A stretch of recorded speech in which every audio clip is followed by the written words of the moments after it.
ఒలీవల కొండకు వెళ్ళెను.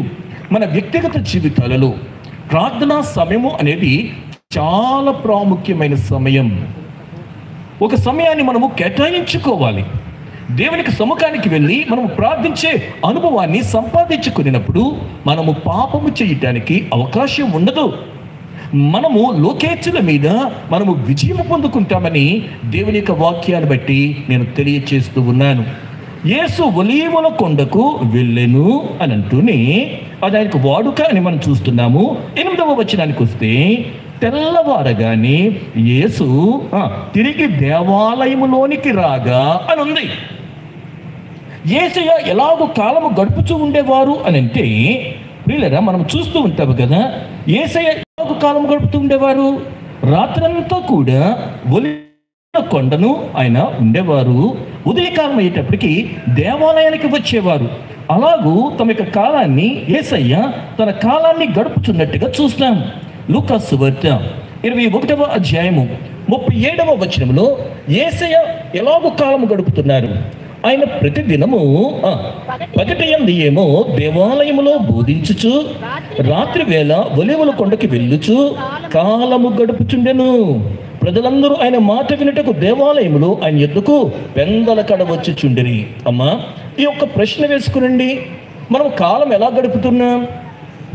మన కాలం ఎలా గడుస్తుంది? ఏమోనండి, అలా గడిపేస్తున్నానండి అంటారు. లేదు, దేవుడు మనల్ని సజీవులుగా ఉంచారు అంటే మనము చక్కగా ఈ కాలాన్ని సద్వినియోగం చేసుకోవాలి. కాలమును సద్వినియోగం చేసుకున్న వారు జ్ఞానుల జాబితాలోనికి ఎక్కుతారు. అజ్ఞానులు కాల విలువ తెలియదు, కాలాన్ని పాడు చేసుకుంటారు.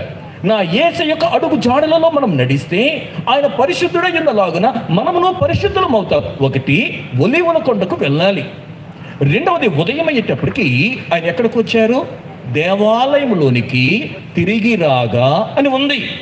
ఇది మనకేం తెలియచేస్తుందంటే సహవాసాన్ని తెలియచేస్తూ ఉంది.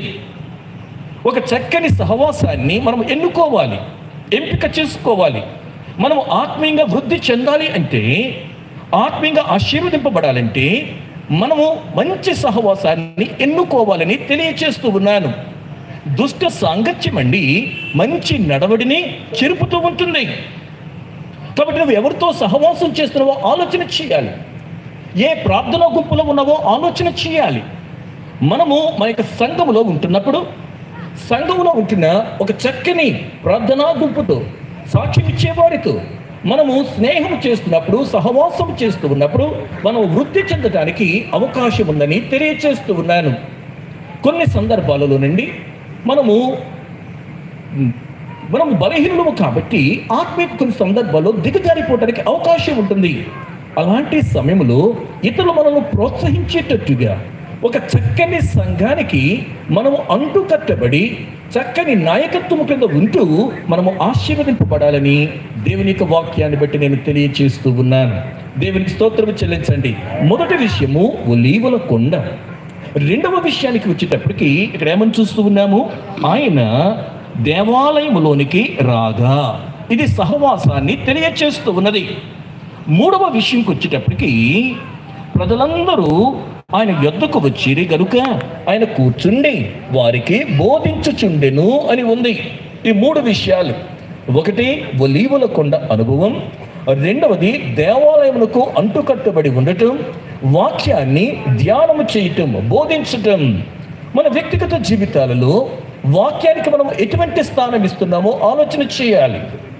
దేవుని యొక్క వాక్యాన్ని మన హృదయములో భద్రము చేసుకోవాలి. పరిశుద్ధతతో మనం ఉండాలి అంటే, నేను నీ ఎదుట పాపము చేయకుండానట్లు నా హృదయములో నీ వాక్యమును ఉంచుకొని ఉన్నాను. దేవుని స్తోత్రం చెల్లించండి. కాబట్టి దేవుని యొక్క వాక్యాన్ని పదే పదే చదవాలి.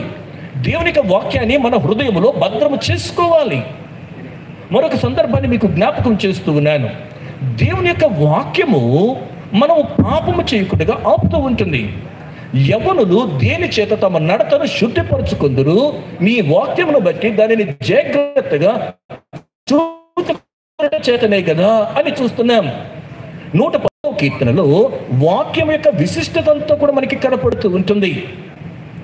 అసలు కీర్తన గ్రంథమే పరిశుద్ధ గ్రంథములో 66 పుస్తకాలలో పెద్ద పుస్తకమైతే ఈ 150